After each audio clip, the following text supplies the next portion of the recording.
ఇవాళ palm oil రైతులు, అలాగే టొబాకో రైతులు, అలాగే వరి రైతులు వీళ్ళందరి సమస్యల గురించి ప్రతిరోజు మాట్లాడడము. పోయినసారి ఆగస్ట్ హౌస్ జరగక ముందు వీళ్ళందరితో మీటింగ్ పెట్టడం జరిగింది. వాళ్ళకందరికీ కూడా భరోసా ఇవ్వడం జరిగింది. వాళ్ళకి గిట్టుబాటు ధర రావడానికి మా ప్రయత్నాలు ఖచ్చితంగా చేస్తామని వాళ్ళకి చెప్పడం జరిగింది. అదే రకంగా టొబాకో రైతులు అడిగిన సమస్యలకంది కూడా వాళ్ళకి గెజెట్ నోటిఫికేషన్ ఇవన్నీ కూడా క్లారిటీగా అప్పుడే గెజెట్ నోటిఫికేషన్ కూడా రిలీజ్ చేశాం.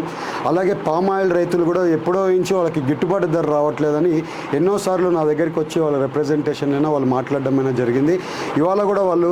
ఇవాళ మనము పామ్ ఆయిల్కి సంబంధించి ఇంక్యుబేషన్ సెంటర్స్ పెట్టాలని చెప్పి అడగడం జరిగింది. ఆ ఇంక్యుబేషన్ సెంటర్స్ పెట్టడానికి మినిస్టర్ గారు కూడా పాజిటివ్గా మాట్లాడడం జరిగింది. అలాగే ఇవాళ పామ్ ఆయిల్ రైతులకి మలేషియా నుంచి వచ్చే మెటీరియల్, అంటే ఫారిన్ మెటీరియల్ పామ్ ఆయిల్ వచ్చేది తక్కువ రేటుకి మెటీరియల్ కాస్ట్లో వస్తుంది. ఇవాళ 13,400 700 రూపాయలు ఇవాళ పామ్ ఆయిల్కి రైతులకి రేట్ వస్తుంది. అది మలేషియా పండించే ఫార్మర్స్ పండించే ఆయిల్, అక్కడి నుంచి వచ్చే ఆయిల్ తక్కువ రేటుకి వస్తుంది. సో ఇక్కడ ఉండే పామ్ ఆయిల్ రైతులకి పండించే రేటు ఎక్కువ ఉంటుంది, వాళ్ళకి గిట్టుబాటు అవ్వట్లేదు. దాని గురించి ఇంపోర్ట్ డ్యూటీ, పామ్ ఆయిల్ రైతుల మీద ఇంపోర్ట్ డ్యూటీ వేయాలని మేము అడగడం జరిగింది. దానివల్ల మన పామ్ ఆయిల్ రైతులకి దానివల్ల బేసిక్ రేటు పెరగడం ఛాన్స్ ఉంది. కాబట్టి వాళ్ళకి అక్కడి నుంచి వచ్చే మెటీరియల్ ఫారిన్ గూడ్స్ మీద మనము ఎక్కువ ఇది చేయకుండా మన రైతుల్ని ఎంకరేజ్ చేయడానికి, పామ్ ఆయిల్ రైతుల్ని ఎంకరేజ్ చేయడానికి ఇంపోర్ట్ డ్యూటీ ఏమని చెప్పి సెక్రటరీ గారిని అడగడం జరిగింది. సెక్రటరీ గారు కూడా దాని గురించి పాజిటివ్గా మాట్లాడారు. నేను కూడా ఒక 2-3 డేస్ మలేషియా వెళ్తున్నాను. అసలు వాళ్ళకి ఎట్లా రేటు తక్కువ పడుతుంది ఏంటి అన్నీ తెలుసుకుంది. దాని గురించి నా స్పెషల్ ఇంట్రెస్ట్లో పామ్ ఆయిల్ దాని గురించి తెలుసుకొని దాని గురించి వర్కౌట్ చేస్తున్నాం. అలాగే ఇవాళ కొక్కో రైతులు ఉన్నారు, వాళ్ళకు కూడా ఇబ్బందులు ఉన్నాయి, వాళ్ళకి కూడా అడ్రస్ చేస్తాము. వాళ్ళకు కూడా ఏందనేది వాళ్ళతో కూడా మాట్లాడాల్సిన అవసరం ఉంది. వాళ్ళని కూడా వచ్చే రోజులతో వాళ్ళతో కూడా మాట్లాడి వాళ్ళకు కూడా ఇది చేస్తాం.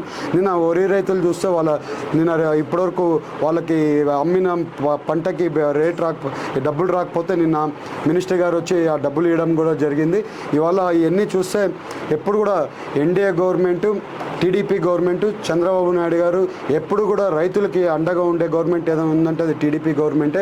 అదే రకంగా మేము అందరికి కూడా ఇవాళ నిన్న చూస్తే మినిస్టర్ గారు కూడా ఇమ్మీడియట్గా స్టేట్లో ఫండ్స్ చాలా ఇబ్బంది ఉన్నా కూడా ఎట్టి పరిస్థితుల్లో రైతులకి ఇవ్వాల్సిందే డబ్బులు, అలా అందాల్సిన డబ్బులు అందాల్సిందే అని చెప్పి ఆయన కూడా నిన్న వచ్చి అందరికీ ఎవరు రైతులకి రావాల్సిన డబ్బులు నిన్న ఇచ్చి వెళ్ళారు. అదే రకంగా ఆయన ఒక మాట చెప్పారు, ఎంతో మంచి మాట చెప్పారు.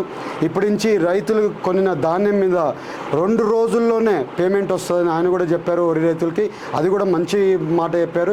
ఆ రకంగానే ప్రతి ఒక్కటి ఇవాళ మా ఏలూరులో ఆల్మోస్ట్ 80-90% రైతులే ఉన్నారు. రైతులు అందరికి కూడా ఒక మాట చెప్పడం ఏంటంటే రైతులకు అండగా ఉంటాం, మీ అందరికీ పెద్దపీట వేస్తామని మీ అందరికీ తెలుపుతున్నాను. అలాగే ఇవాళ పోలవరంలో కూడా R&R ప్యాకేజీలు ఇవ్వాల్సిన అవసరం ఉంది.